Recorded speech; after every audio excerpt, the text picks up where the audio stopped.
everyone. Welcome back to Academia Unplugged, a platform where real scholars get to tell their real stories about everything academia and everything in and around academia, or at least their perspectives on their journeys in and around academia. So if you're a returning subscriber, thank you very much for coming back, and thank you very much for subscribing and for liking. And if you're a new subscriber, don't forget to click the subscribe button and the notification bell and tell your friends to subscribe again. And before we start, I'd like to extend as well my appreciation for last week's video. Thank you for engaging, thank you for liking, for commenting, and for giving us feedback. Today on the platform, we have a dear friend of mine, Dr. Kirubel. Actually, I'll let you introduce yourself, and then I want to read here what I found out about you. So, how are you? I'm fine. It's such a pleasure to be here, really, and to talk with these things. And so thanks for having me. So yes, Kirubel Mussie is my name. Kirubel Manyazewal Mussie. That's my full name. Wait, how do I pronounce that? Kirubel Manyazewal Mussie. Yes. Okay. That's my full name. Okay, great. Yes, so my background is biomedical ethics. Yeah. That's a PhD, and then before that I did international health and social work. Yeah. So I'm quite interested in research methods and old age care and healthcare ethics, mainly. Less experience in research ethics, but healthcare ethics more or less. And I'm at the moment on a short-term contract or an internship at the ILO headquarters in Geneva, and I'm working on biological hazards in the working environment. So that's what I'm doing. It's quite relevant. It's quite related to my background also. So that's quite interesting, and it's a very international and interesting community there. Okay. So I'm happy for that. That's basically it. I'm from Ethiopia. And what else? I think that's it. Okay, good. Before we start, I have icebreakers. Actually, we should have done this before you introduced yourself. Okay. So I have like 5 random questions that are totally unrelated to what we're talking about today. But maybe you might find them interesting. So you don't have to answer them or give me like a full answer. Just choose one without any explanation. Sounds good? Okay. Good. Would you rather see in the future for 10 minutes or 150 years? Choose one. 150. Okay. Would you rather lose your sight or your memories? Sight. Okay. Would you rather have a personal maid or personal chef? Chef. Okay. Would you rather find a fly in your drink or a cockroach in your food? 2,000 years later. Cockroach. Okay. And then finally, would you rather solve world hunger or global warming? Hunger. Okay. Okay. Good. And I think these questions, I think they're ethical for me. I don't know for you, but I thought this would be nice to very interesting test your ethical side of things. So yeah. And so you were telling us excuse me, just now that about your background and everything, and with your permission I'd like to read it through. Yeah. Okay, cool. So firstly, I know you've got training on data collection and human subject protection from the USAID program back in Ethiopia. Did you do this when you were still doing your bachelor's? Okay. And then you have, from there you did your Bachelor of Social Work. Yes. So from here, doing your, so this is from the University of Addis Ababa in Ethiopia. Yes. And then you attended some summer courses on gender equality in the Nordic countries. So this was the topic of your summer program. Yes. In at the University of Oslo in Norway. This was in 2015. Yes. And then from there you got your masters of philosophy. I always thought it was master in philosophy, not of philosophy. Master of Philosophy, yeah. MPhil program, yeah. It's not a philosophy program, but then it's like the Doctor DPhil, or it's the same thing. Okay. It's just research-based. That's Okay. why they call it Master of Philosophy. Okay, cool. In international community health. So why the jump? Because here I see you did social work for your bachelor degree. Was it because of the summer courses that you took in Norway that interested you in community health? Or is that sort of the same thing? Yeah, that's an interesting point, because my bachelor's program in social work had some health components in it, health research and health sciences components in it, and it was quite interesting. So this, when I looked at the description of the program, the International Community Health Program, it was so interesting in that you bring a social science, a social work, or even a law, legal perspective and whatever. So it's an international program, very interdisciplinary. Okay. So that's why I found it quite interesting. And actually I applied for 2 programs. One of them was International Community Health, and the other one was Gender Studies. Right. Because I did the summer course, Gender Equality in the Nordic countries, and that was kind of, it gave me some insights into how a gender studies program would look like. So I was interested in applying for that. So I applied for both. Yeah. But they looked at my background and whatever, and then they thought that I would be more suitable for community health, international community health, instead of gender studies. Gender studies. Which Which would you have done? Which would you have done? If, I mean, you applied to both. Yes. So which would either? Yeah. Either would have been fine. Yes. Okay, sounds good. Yeah. And then you got your PhD at the Institute of Biomedical Ethics at the University of Basel. And so, why biomedical ethics? I know you said in an interview before that that's a very difficult question for you to answer. It is. Yeah. It is a difficult question, and especially answering what bioethics is more difficult than why I chose the field, to be honest. It's also, again, sort of a build-up, if that's the right term. So because international community health was such an eye-opening program. It was so interesting, the topics, the perspectives, the teachers, the professors. So always in the courses and throughout, I had sort of the opportunity, the moment, the chance to ask ethical questions. Or to wonder, it could also be moral, I don't know, philosophical.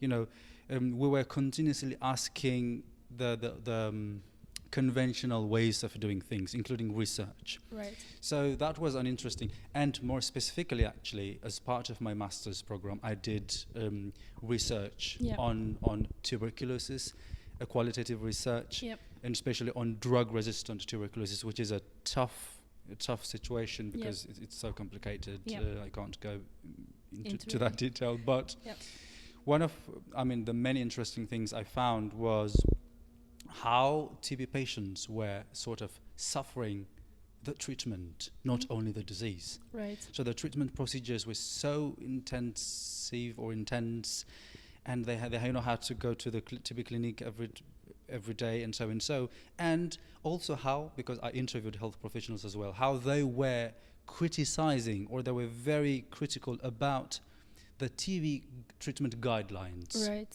And they were doing things against the guidelines because they believe that those guidelines are not that perfect. So these are healthcare professionals. Healthcare professionals, you can imagine. It's so interesting. So that's where I started to question the normal, like the ethicalness, if that's the right term, of following guidelines and so. But then in the end, I ended up developing my project right. on a topic that falls under or within biomedical ethics. So. Okay, and I know you sort of specialized, if that's the word, in ageism. what is ageism, and at what point in my life am I considered old? Okay. I'm sorry for these are questions. This that keep is popping yeah. up. Okay. No, this is quite interesting. Of course, aging is quite subjective. I mean, we can say that. Okay. So here we can refer to individual experiences or individual perceptions or international universal standards or definitions of Ageism. aging or old age. So what you're saying is that age can be defined according to what I perceive as For old? you, yes, you can say that. But then the problem is you cannot take your stand and then, for example, seek care. You cannot say, okay, I feel like 70 years old, Yeah. and then you're 20, and Yeah. then That's the hospital cannot treat you as a 70-year-old. okay. Fair. You know, Yeah. of course, I know at some places in the world today there are people who think that they are cats, and then they go to a school, and then Yeah. in the school they prepare separate toilets facility for cats, Yeah. so they use that service. We have reached that level, I understand, but still, in this context, maybe Yeah. it can be quite difficult. So you can decide how how old you feel you are like. Right. But at least for the developing world context, let's say that 60 years and above Is is the what, standard. yes, Okay. you will say it, okay, now you are an older person Okay. or older individual. Yep. But for high income country context, they say it's 65 plus because of, the living standards Yeah. and so on. Yeah. And so how would that have any implications in terms of ethical implications? What ethical considerations do we have in ageism? Is it because they are treated differently to younger people in terms of receiving healthcare? Which one are you referring to? Like us having 65 and 60? Yeah. That is, that may not have that much of strong implications as long as we stay in that context. Right. As long as we stay in a context where 65 is agreed, it might be fine.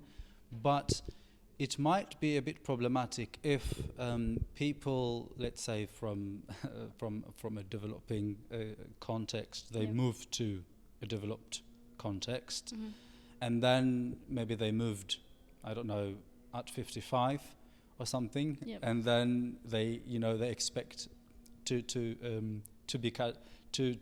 fall into the 65 and above, or to fall into the older age category, Yeah. but then they have to wait five more years Yeah. than they would have waited back home. So that might be a bit tricky. But regardless, for me, it is the context that defines things. And these people just came, and I don't really believe, it might sound rude, but I don't really believe that we have to change the entire context because a few people arrived and then said, okay, after 60. That's it. Yeah, it can be quite unfair. And as a follow-up sort of question, I remember at some point during a seminar that I attended once, I know you compared between 3 countries for your dissertation. So you had people in Canada, people in Ethiopia, and people in Switzerland, your study samples or your sample groups. Yeah, not specifically in one study, but I looked mainly the Canadian context, Right. Correctional facility context, actually, Right. in Canada. Correctional Facility context, and more specifically the mental health services provided to incarcerated older adults. Yeah. That's what I looked into, but I did not look into the same correctional facility, no problems, the same correctional facility context in Ethiopia. I did not Right. compare that. Okay. But of course, I did Look interviews into it, in Addis in Ethiopia as well. Yeah. So it was, of course, interesting to see the two contexts and how generally to kind of see the general implications of how society sort of perceives how the quality of old age care should be. Yeah. And it was interesting to see that, but not the Swiss context. All that right. much, Did you find any differences sort of between Canada and Ethiopia? I can imagine there are some big differences. There are differences, but before I talk about that, it's very important to note that the Canadian context is a prison or a Right, correctional yes. facility context, and Yeah. the Ethiopian is not. So it will be a bit Fair to not. do the right. It won't be that. it won't be that much appropriate Yeah. to say okay, a prison context and a Yeah. country context. But still, there were some differences, of course. Yeah. You know, the health facility, the things that bother that high income context and Yeah. the things that bother this context are quite different. You see, you know, those things, and of course you have more care and more professionals, and you see in the Canadian context that the problem is having a much more specialized service than in Ethiopia in Addis context, where the basic old age or geriatric services is not that much present. So that is kind of interesting. Yeah. And did you Interesting. find any sort of like cultural differences in terms of I mean, taking into account that the Canadian context was at a correctional service? Does culture have an effect in how age is Aging. perceived or aging? Yeah. There are a few. I did not do much research. I did not look into much to come up with a kind of a strong, concrete statement on that. But then a few things to notice is that, especially when it is a migrant, older person or Yeah. older incarcerated person is involved, you can see the tension, like, because they have their own religious and cultural values and so and so. But then that context is different. Right. And they have this kind of expectation from healthcare providers or from society, from wherever. Yeah. But then, since the culture is different, and as you age, you tend also to be, you know, very strong. And then I want this, I demand this kind of maybe. Yeah. Sorry if that is not a good thing to say. Yeah. But there is that kind of thing developing in your head, I guess. So it's a bit interesting to see that need is not met, that cultural expectation is not met by that context sometimes. Yeah. And I mean, I can imagine like older people, say, for example, in South Africa, they demand certain level of service Yes. as compared to older people that I've seen on this side of the world. Mm-hmm. So, yeah. Yeah. But Yeah. And also one last question. I know we're getting a lot more into your research, but I think it's interesting. So I had I don't know if it's an ethical dilemma or it's a question around the ethics of choosing patients. For example, we just came out of COVID, and you know there was limited resources, things that we needed to prioritize between patients and who gets what at what time. So what would you say is an ethical approach to a hospital choosing between a child and an older person in terms of saving a life? Okay, that's a whole. It's a whole thesis. I have to read a whole article about this. Okay, this is very tough. I mean, and especially, I mean, as you said, during COVID and other public health or global health pandemics, this is a very typical thing that happens.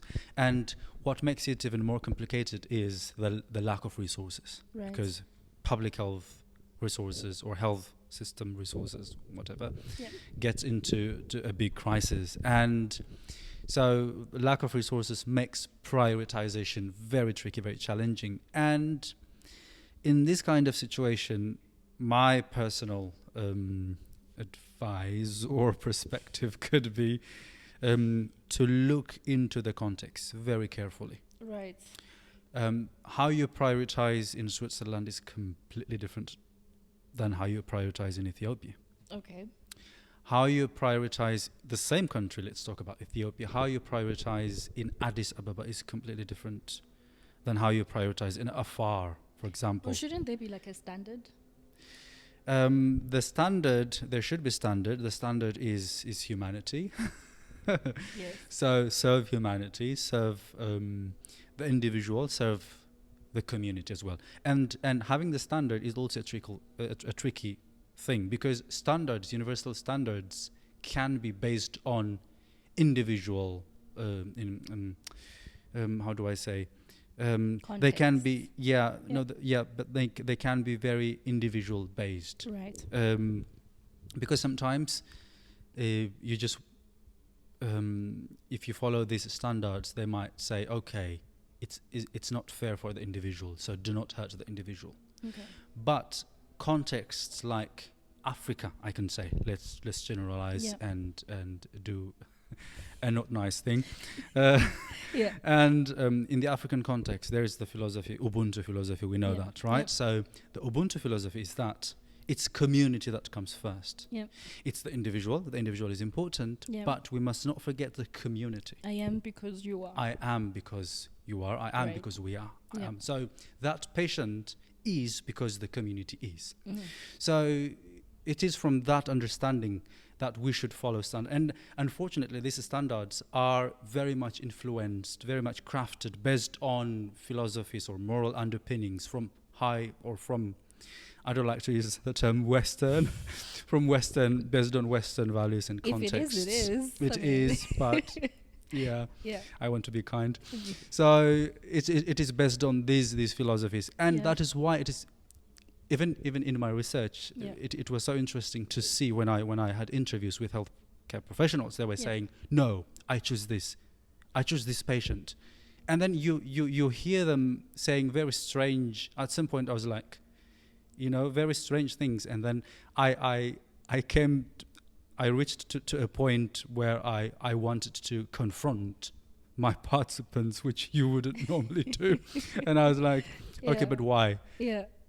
But then do you think it's fair? Yeah. So But also, what is fair? Yes, what is fair? And then they go on explaining the situation, explaining the context, the cultural context, and then some of them saying, okay, I think even the older patient may not be happy if I prioritize that patient. He might say, no, don't prioritize me, prioritize the younger patient. I think they will not be happy. And I was very much surprised to see that. So it's very much the context that even sets the standard, the local practice. And if you are aware of that, then prioritization still will remain very difficult, tricky, but can be somehow manageable. Okay, but you still haven't told me, say, what you would choose if you are a doctor or someone in that position from an ethical perspective. I know I'm putting you on the spot. My choice will highly depend on where I am practicing. Right, in Ethiopia. Yes. If I am in it, because I want to pay attention to the context, as I said. So let's talk about Addis Ababa, and then a normal healthcare facility. I cannot. One thing here is I will not make the choice, but I will facilitate the decision. So the family will be involved, people will be involved, and so and so. But then I will be okay with the decision they make. Okay. That's what I can do. Okay. But okay. Yeah, I know what you want me to say. Like you just want me to. And of course, I don't think you can choose one in a situation like that. No, I will be very much informed by the context, and then in the end, if I see that choosing the older patient is important, then I will do that. Right. Because mainly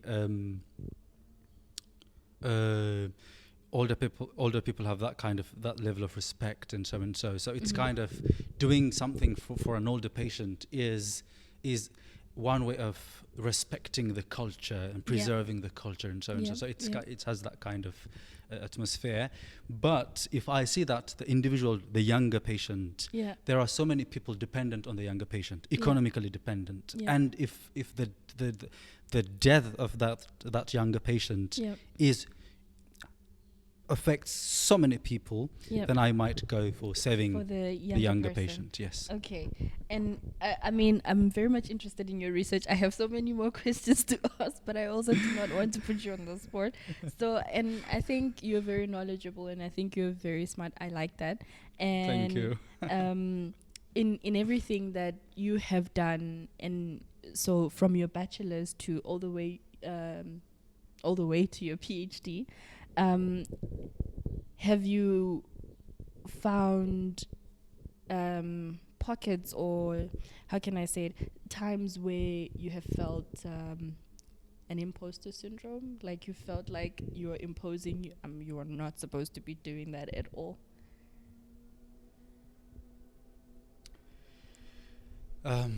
Definitely. Okay. Sometimes to get stuff, and this is, I think, I would say a typical situation, where, especially in academia and research, and so you go, you experience, because you meet, you see, others, going forward and doing things, and then you start at some point to question: am I doing the right thing? Is it okay? Am I going to finish, or maybe I shouldn't have started this. And you might say that. But one thing that at least that I was doing, or was saying to myself, is that I am my own context, my own person. Like I know what I've done. I know what I've accomplished. I just look back and then try to. I don't know if you know, or if this expression is familiar, counting your blessings. And I really like to do that when I especially feel down, and when I feel like, okay, am I useless in this track, right? Or am I? Then I just sit. I genuinely take time, like properly sit down, and just count the blessings, count the accomplishments, count the good things that I've done. That and it can be the silly, the minor things. Maybe even looking back and then opening one of your papers and then look at one paragraph and then see how awesome it is. You're like, and oh my word, did I write that? Exactly. I literally do that sometimes when I feel very, very down. And then I'm like, okay, this paragraph is awesome. Oh, I wrote this. It's cool.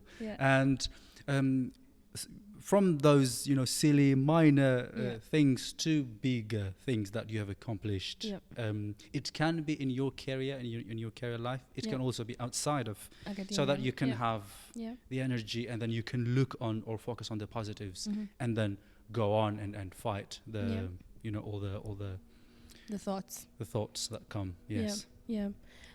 I think that's a very nice way of looking at it. Because I think most of us, and also people outside of academia, tend to experience this certain level of doubt. Yes.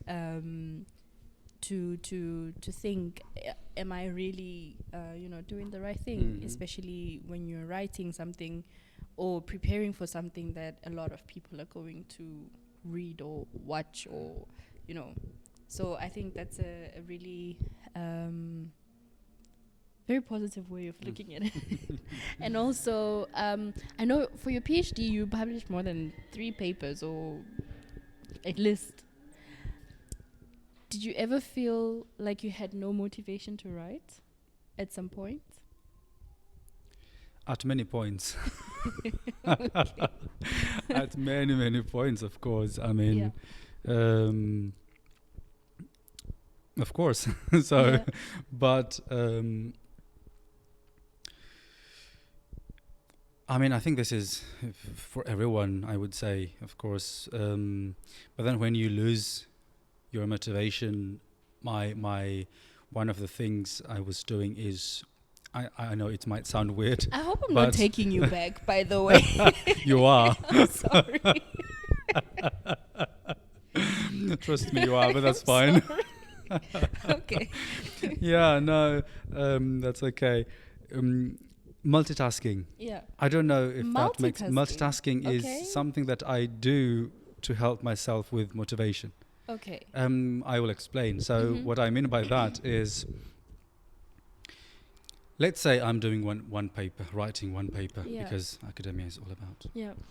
So I'm writing that paper, and I, at some point, even as soon as I start the paper, the draft, I lose motivation. I'm like, I shouldn't be writing this. Yeah. I hate this. It's Yeah. fine. Yeah. You say that. Then you do something else. Right. That's my strategy. I just get involved. Sometimes do some things outside out of the line of my PhD, I my started main a PhD. YouTube channel. Yes, Mhm. exactly. Like this.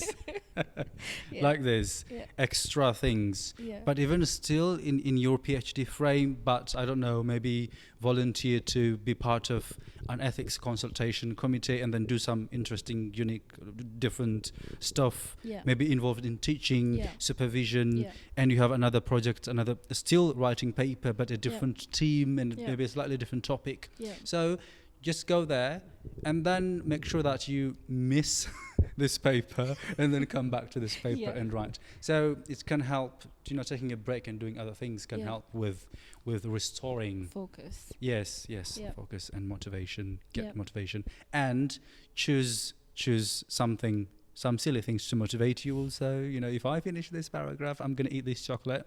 Yeah. If I finish this, Yeah. this first chapter, Yeah. I will buy myself a whole day ticket and then go to Zermatt, or Yeah. I Yeah. just do that, and Yeah. then that helps with. That's really cool. I think my problem is that once I find a distraction, that distraction becomes the new thing. So I completely forget. That's a big problem. I completely forget about the paper that I have to write, and then I start focusing on Yeah. on other things. And during those times where you lack motivation, or you have imposter syndrome, and you are sort of doubting yourself, you hinted at that you can take a break and go hiking on some mountain. There's so many of them here. Or do something outside the line of whatever you're doing. How else can you take care of yourself mentally, physically? Yeah.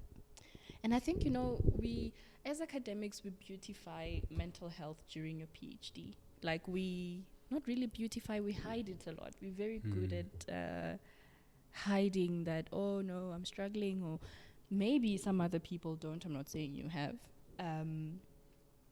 But in those moments where you're really struggling, how do you take good care of yourself? I mean, to be honest, that's what I say. Also used to say to myself, Yeah.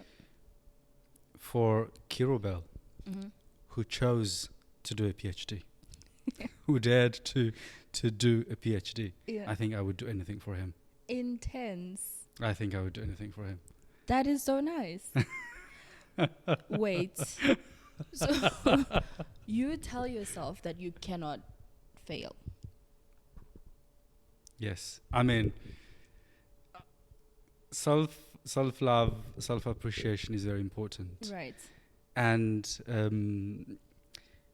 I really, especially as a PhD student, I think we should really appreciate ourselves for choosing this path. Yeah. It's a difficult path. It might be rewarding at some point, or may not be rewarding. Yeah. It depends on different contexts. But so that's what I say to myself, and I was saying to myself as well. For you, for Kirubel, for me, Yep.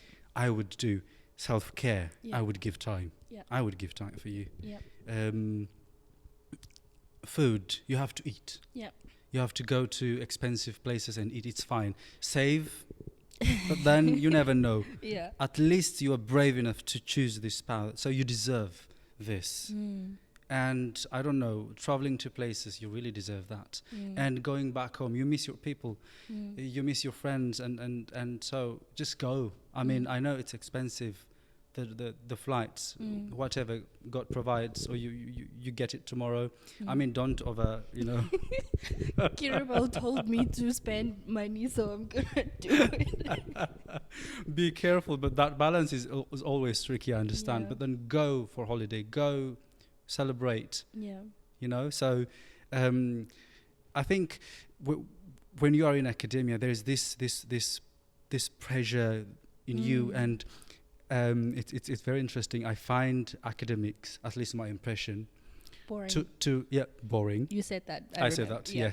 Yes. I find academics as to be quite boring, and to indulge ourselves in difficulty. Like we say, writing a paper should be difficult. It shouldn't be. Publishing should be difficult. It takes 8 months. It takes 1 year. Why, if you complain? No, but this is how it should be, and that is really annoying. And I think that also comes into our personal life. And being difficult on yourself is it shouldn't make you proud, and it shouldn't make you an academic who is difficult and tough on himself. No. Yep. Right. So it's a different mentality you might need to have there, and then I think it will be fine.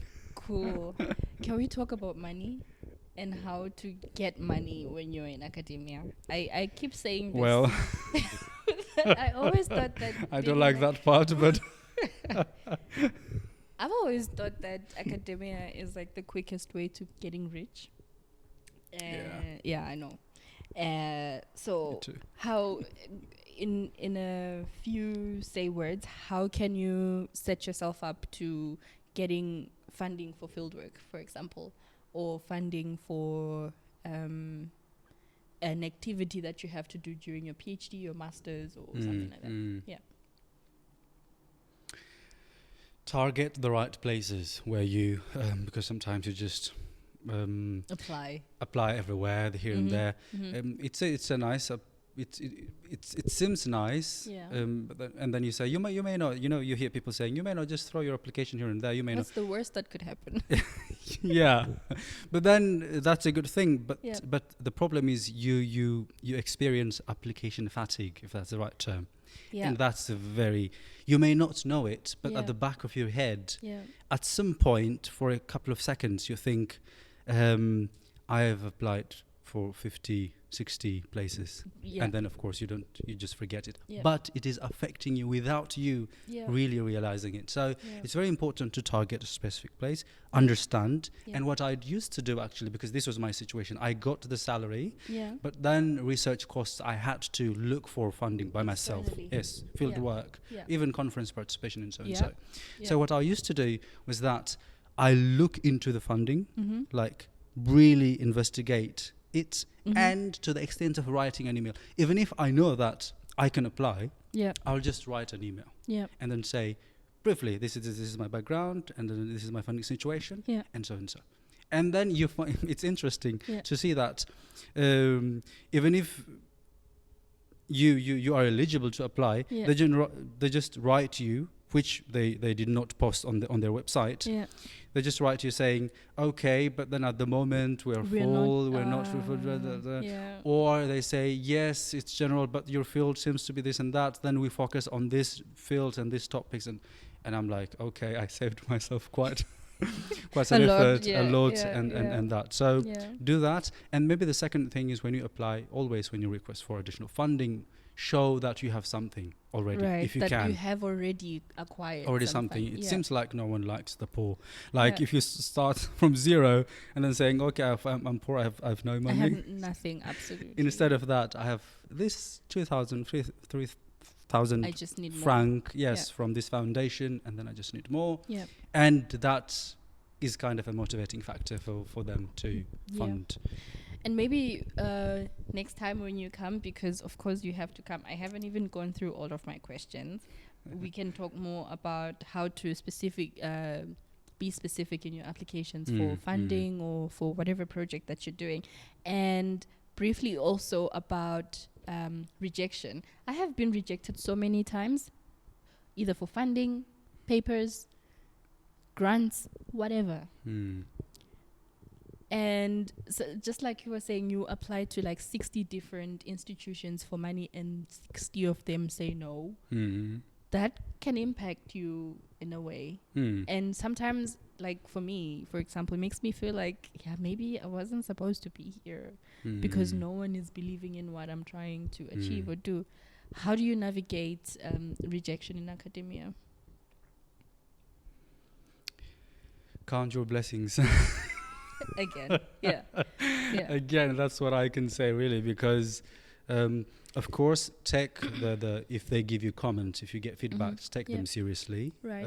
Look at them, and then instead of saying and getting disappointed and saying, okay, who are they to say this and that, sometimes you get tempted to say, okay, like, I know what I'm doing. yeah. But then be humble and then revise the things that you have done and so and so. Yeah. And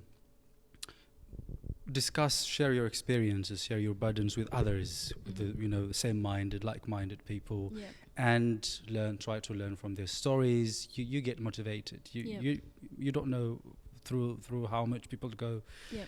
So learn from that, and try not to take it personally. Yes, it's very. I mean, I know it's hard not to do that, but always. It also goes back to counting your blessings. Yeah. It also goes back to counting your achievements so far. I've done this, but this is it's competitive. So it's not because I am not good. Yeah. It's because I have not met their criteria for some reasons. For some, yeah. And finally, in say 3 words, how do you identify your ideal supervisor? Like 3. Throw in some words. My ideal supervisor, or the best supervisor, is someone who is a good leader. Good leader, okay. But being a good leader does not mean being a boss, being a manager. It's different from being a manager. It's different from being, a supervisor. It's being a leader is someone who does not control things, who does not take over, but who is sitting behind, and not making sure that, because when you are a manager, there's a big difference. You manage things, you control things, you make sure things, have to work. Yeah. A leader is someone who trusts me somehow, who guides me, and then who just lets me, go free, and then with back, not front, but back. Yeah. And then, but unfortunately, we call leaders, many people who are not leaders, project leader, group leader, but they're not leaders. So a good supervisor is a good leader. That's my ideal supervisor. Okay, great. And I know I said final question, but here's another final question. No problem. After your PhD, did you ever feel a void? Like, did you ever feel like, oh, there's something missing? I know, like, for example, when I finish a project or when I finish writing a paper, I get this adrenaline that, oh my God, I need to do something more, or I need to fill in that space that I just, created a vacuum for. Did you ever feel like that? Like, finally, this project is done. Yeah, that's how I felt. Okay. I felt very much accomplished. Good. You have. Sorry. Yeah, I mean, because I was doing a lot. I cannot say a lot, super, but I was trying my best to do things, and I was involved in different projects also, different things. Yeah. And because my program was this kind of a sandwich program, so I was traveling to Ethiopia and doing some research capacity building at Addis Ababa University. That was such an interesting experience, and so many things happened there. So for me, when I finished everything, I was like, relieved. Like, well done. Yes. Finally, well done. Yeah. But still, there were some things that I wanted to continue working on. Mm-hmm. One example is I still want to publish some paper from the data that I've collected, because I feel it's not so fair that my participants shared all those very interesting information. I still have the transcript, and I really want to publish that with some colleagues, and then I will find people and do that. Other than that, you are done. I'm done. Okay, and so what are you looking forward to now? I know you were at the ILO in Geneva. Congratulations. Thank you so much. And yeah, so I think you're doing well for yourself so far. It's been over a year? Yeah, actually. Yeah. It's a year. Actually, almost a year. It's a year. It's a year. I remember 9th of June was my defense. What is 20. Yes, so cool. 1 year. Yeah, and so what are you looking forward to? And also, where can people find you? Like, if someone wants a supervisor, and if someone wants, to work with you, can they approach you on your email, on LinkedIn, and Yeah, mostly on LinkedIn. Yeah. I'm active, not very active, but I check my LinkedIn a few times a week. So LinkedIn is good, email is good. Okay. Yeah. WhatsApp, my number. I will not put your WhatsApp number on YouTube. So it's fine, but my email and LinkedIn could be. And I feel like, of course, we've said so many of the great things that you've done, but I've undersold you a lot. There's so many more things you've done. You are chairing a journal, the African Journal of Bioethics. Yes. Bioethics. Yes. And I think that's really great, and I think it's really good to see like young men that are true to themselves and that true to their work rise up and take up such spaces. I think that's really thank you. Inspirational, and I look forward to the next few chapters of your life, because I think it's very nice to watch. Thank you so much. I'm happy. Cool. It's a pleasure to hear that. Don't worry, I can say it anytime. Is there something you would like to say? Is there something I don't know, before we close? Self-care is important, and academia or studying or whatever is one line of our life. That's how I see it. And we should be able to have many lines and focus on other lines of our life. I mean, it depends on again on the individual and how we see. If we find meaning and pleasure and everything and accomplishment in one line, which is academia, for example, that can be fine. But there are many things in life, so don't forget the rest and get stressed. Yes, I agree. And thank you so much for your time. It has taken almost the whole day, and I know you have somewhere else to be very soon. No worries. Thank you. It was a pleasure. Thank you. And thank you to everyone that joined us. Thank you for taking time, and thank you for watching until the end, and for liking and for sharing and subscribing. Until next time, bye.